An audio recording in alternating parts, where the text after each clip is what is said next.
आर्यन हर सुबह की तरह कबाड़खाने के पीछे वाले गलियारे में लोहे के ढेर को छांट रहा था। तारों के गुच्छे, टूटे फोन, जंग लगे स्पीकर और कभी-कभी कोई अनमोल लगने वाली चीज जो ज्यादातर निकलती थी बेकार। उस दिन एक पुरानी, भारी लेदर की जैकेट के अंदर से कुछ गिरा।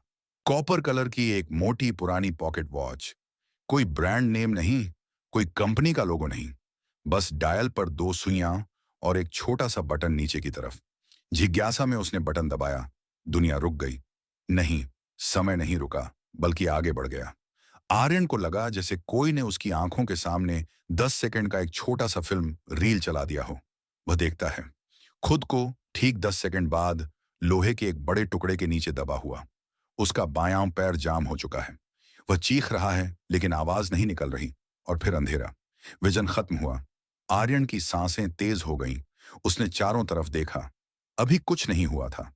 लोहा अभी भी वहीं टिका था जहां कुछ सेकंड पहले तक टिका था। उसने घड़ी को फिर से देखा। सुइयां हम सामान्य चल रही थीं। यह क्या था? उसने पीछे हटकर लोहे के उस टुकड़े को दूर धकेला। फिर बटन दबाया। फिर वही 10 सेकंड का दृश्य, लेकिन इस बार अलग। अब वह लोहे से बच गया था, पर उसी समय कबाड़ खाने का मालिक चिल्लाता हुआ आ रहा था। आर्यन, तूने मेरी नई मशीन का बेल्ट तोड़ दिया। और फिर मालिक का हाथ हवा में उठा। एक थप्पड़ आने वाला था। आर्यन ने घड़ी नीचे रख दी। ये तो भविष्य नहीं दिखा रही, ये संभावनाएं दिखा रही हैं। उसने सोचा, अगर मैं हर बार थोड़ा अलग करूं, तो क्या हर बार नया भविष्य बन सकता है?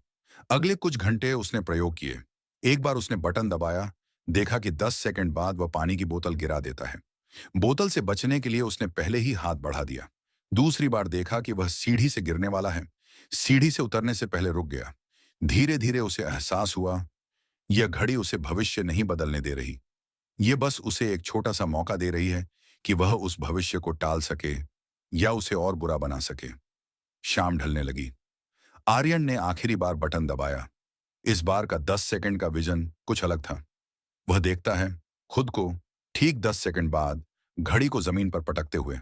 घड़ी टूट जाती है और फिर कुछ नहीं। कोई दर्द नहीं, कोई चीख नहीं, बस एक अजीब खालीपन।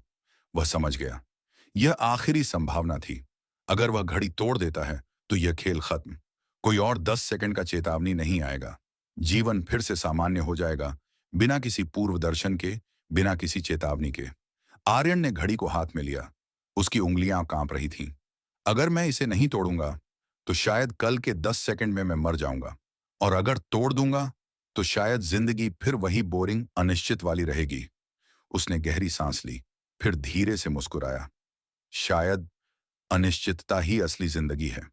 उसने घड़ी को जोर से जमीन पर पटका। कांच टूटने की आवाज हुई। 10 सेकंड बीत गए। कुछ नहीं हुआ। न कोई विजन, न कोई खतरा, बस शाम की ठंडी हवा और दूर कहीं कुत्तों के भौंकने की आवाज। आर्यन ने टूटे हुए टुकड़ों को देखा, फिर उठा और चुपचाप कबाड़ खाने के बाहर की ओर चल पड़ा। पहली बार, बिना यह जाने कि अगले 10 सेकंड में क्या होने वाला है। और शायद यही ठीक था।